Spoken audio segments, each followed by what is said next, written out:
It's the J.R. Joker Show, featuring J.R. Joker. Not appearing on tonight's show, John Legend, Tony Bennett, and Harry Connick Jr.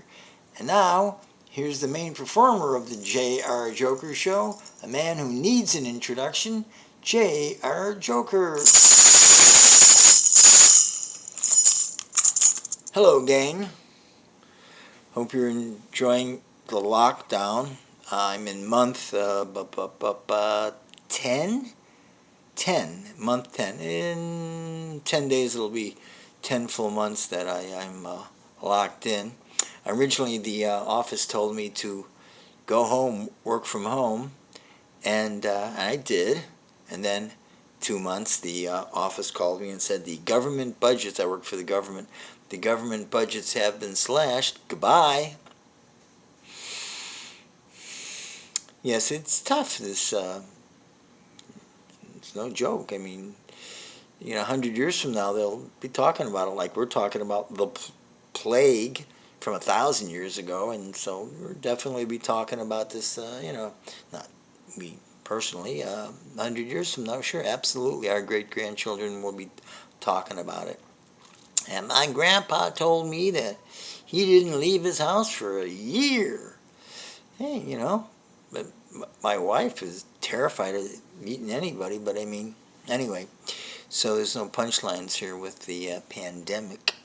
So we'll do the best we can. Okay, so today's topic is coffee. Karma and coffee. If you've been tuning into some of my episodes, you'll hear some of my true stories. And I do have like an inordinate amount of unusual things happen to me, but I am not proactive. I'm not even making them happen. I don't do anything. It's just like, talk about Mr. Go with the flow. All this stuff happens to me. I believe in predestination. I believe I'm born with this. I believe in karma. And I mean, somewhere out there in the universe, when I was about to be born, it's like, hello, Karma Central, may I help you? Who? Who's about to be born? J.R. Joker? Holy cow, hold on a minute. We got enough karma to last a lifetime right now? I mean, we're expecting in a new shipment, right? I heard about this guy. He's just going to get like this craziest stuff happening to him. Okay, all right, well, order another shipment in case anybody else gets born, Okay, yeah, we'll take care of that right away. I just have this stuff happen to me. What can I say? So, you've heard a few of my escapades in my episode escapades, and that are accelerating. So, in this one, coffee will lead us to a very true story. Actually, everything I say is true. Unfortunately, maybe not really funny, but true. Coffee. So, yeah, I went to live in Colombia when I was a young man. I was a very adventuresome young man. I wouldn't even call that proactive. I went there. Well, okay. I was smoking weed, and the price had gone up to $20 for an ounce. And I said, like, where do they grow this stuff? And they said, Colombia. And I said, really? South Carolina? They grow pot in South Carolina? No, you idiot. It's a country in Colombia. Ooh. And so I went down there. But, and they export something from there, it starts with CO, 2 syllables. It's a stimulant. That's right, coffee. They actually export more coffee than cocaine. But I was more into depressants or calming things like pot. And then people started offering me coffee.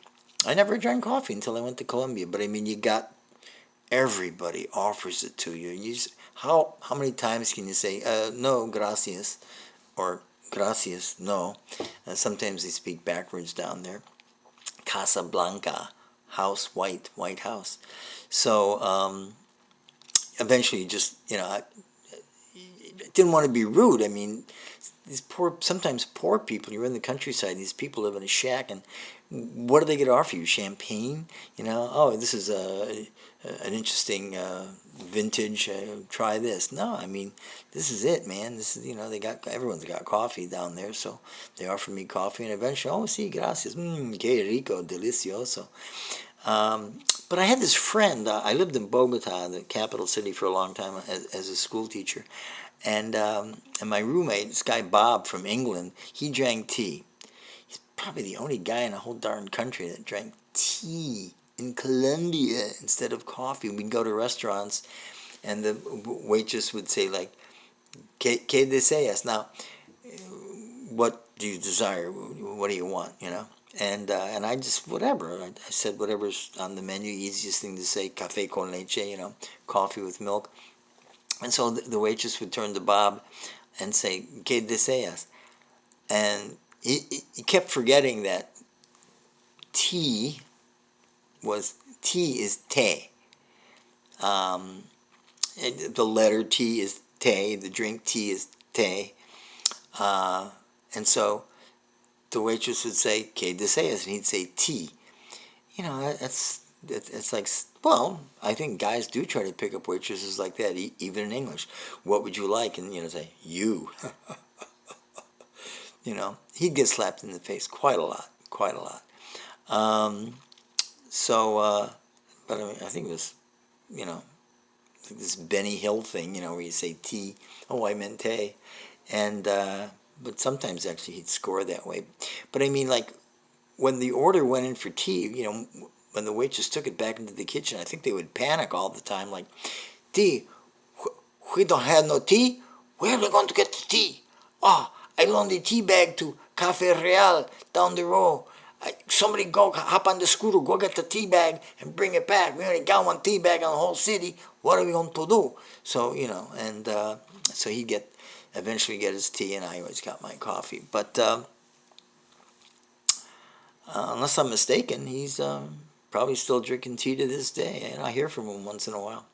Oh, call the word police. I mean, that expression, unless I'm mistaken, is the worst caveat in any language, in the English language. To say that means you can get away with anything, unless I'm mistaken. I think Saran wrap was invented by Genghis Khan, unless I'm mistaken. You just cover yourself totally, just anything, anything. So kids in school, unless I'm mistaken, I believe Sofia Vergara discovered the Mississippi River in the early days of the conquistadores, just unless I'm mistaken. So anyway, so coffee.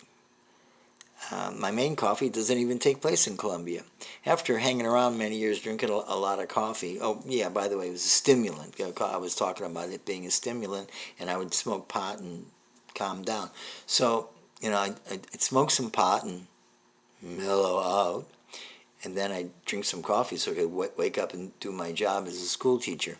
So, like, here's normal, and I'd smoke some pot, then I'd have to drink some coffee to get back up to normal, and then I didn't like being overly stimulated by the coffee, so I'd smoke some more pot and come back. Anyway, it was up and down and up and down and up and down, until finally I figured out, well, I won't smoke pot and I won't drink coffee, and I'll just be where I'm ending up anyway, normal all the time. So anyway, I come back to United States after about 10 years down there, and now I'm a coffee drinker, and it's like the middle of June, and it's hot, or as they might say, in Miami, hot is very, very hot.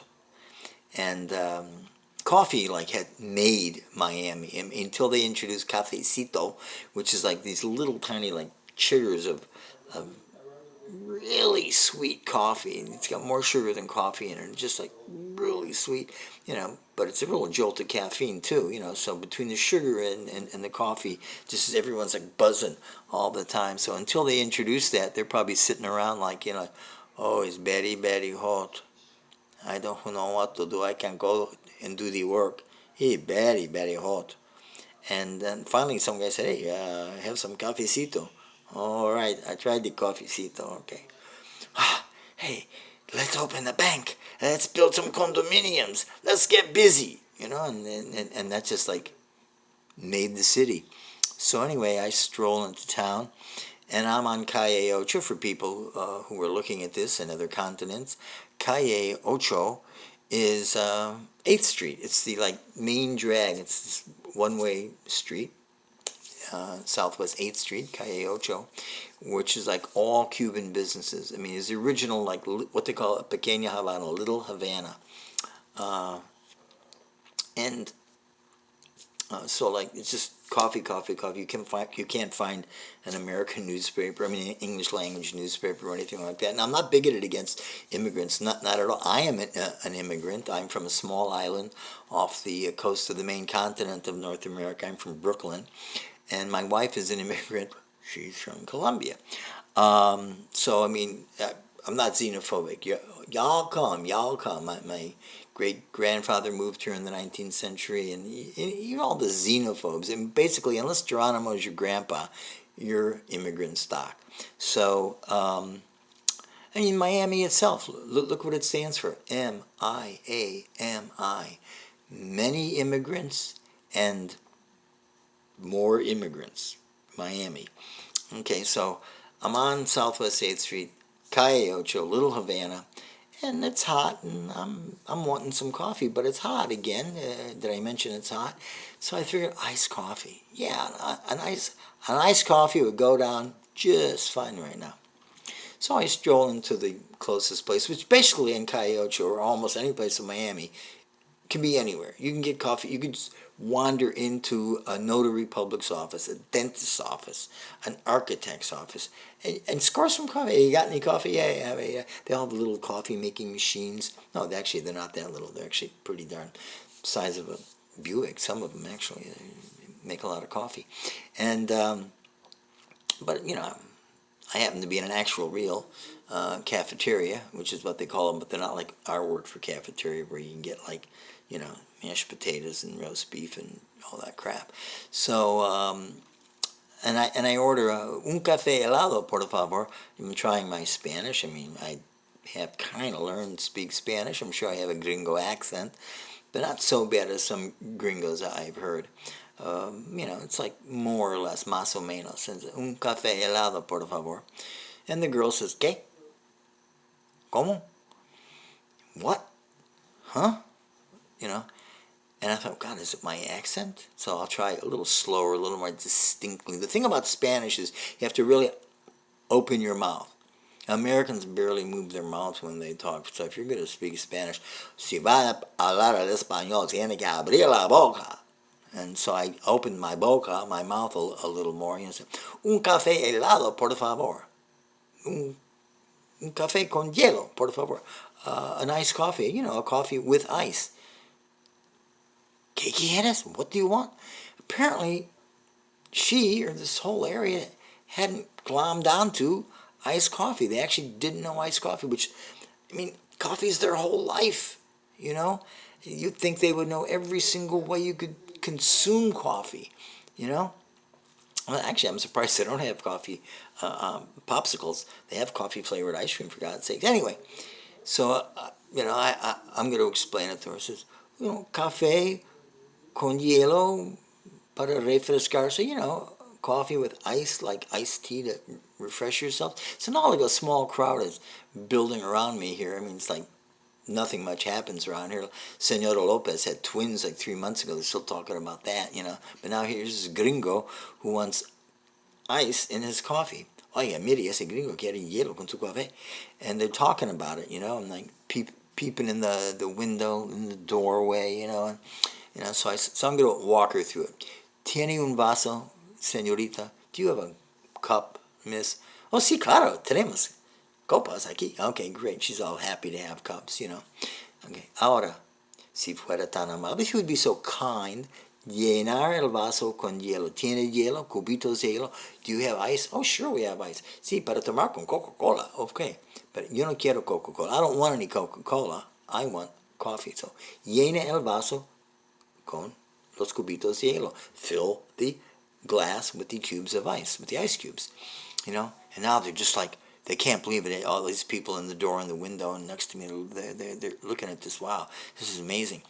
Ahora, coge el café que es caliente y fresco, no? Now get the coffee, which you've just made, which is hot and fresh, and pour it over the ice. And now she's looking at me, because this is the moment of truth. ¿Tú quieres que yo echo este café encima de ese hielo? And she just repeated it, like step for step. You want me to pour hot coffee over this ice? Sí, sí, por favor. So now, like, people are starting like back off, and they're just thinking like in this tiny little room, this tiny coffee shop, shards of jagged ice are going to be ricocheting off the walls as soon as she does this. They've never heard of anything like that, and they're actually like, so I assure the girl this is what I want, and she just goes like, okay, muy bien, señor, lo voy a hacer.